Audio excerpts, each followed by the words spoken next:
Pekný deň vám želám.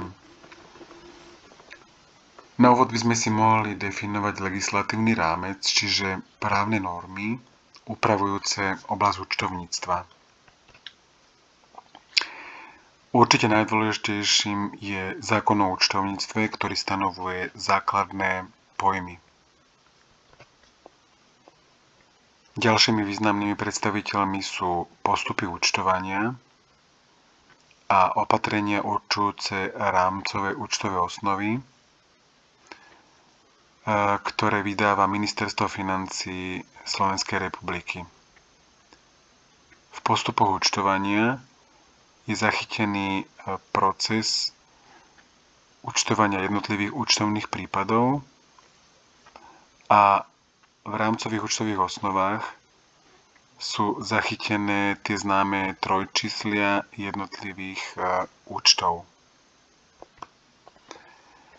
Zo zákonov sú významné daňové zákony, napríklad zákon o daní z príjmov, ktorý upravuje okrem iného zdaňovanie zisku alebo využitia straty,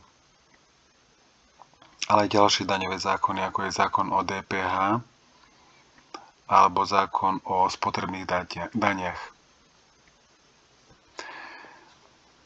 Z ďalších zákonov obchodný zákonník, ten upravuje napríklad oblasť vytvárania základného imania, vkladov jednotlivých majiteľov, spoločníkov, členov družstva, akcionárov, oblasť vytvárania povinného zákonného rezervného fondu zo zisku a podobne.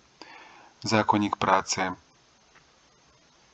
upravuje oblasť miest, čiže vytváranie odmeny za vykonanú prácu a upravuje jednotlivé jeho zložky. Ale máme aj nadnárodné predpisy, napríklad smernice Rady EÚ, ktorými sme viazaní a ktoré sme povinní vnášať do nášho právneho poriadku, riadiť sa tým.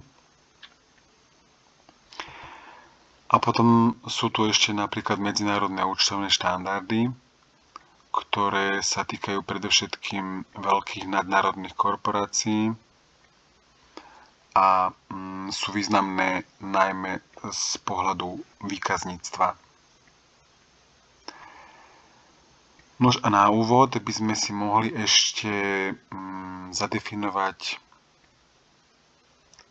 najbližšie témy, ktorým sa budeme venovať v nasledujúcich častiach. Ak si pomôžeme ustanovením paragrafu 4 zákona o účtovníctve, ktorý jemne upravíme, tak by sme mohli povedať, že účtovanie účtovných prípadov v účtovných knihách vykoná účtovná jednotka v časovo a vecne súvisiacom účtovnom období, v štátnom jazyku, v peňažných jednotkách euro, účtovným zápisom, iba na základe účtovných dokladov.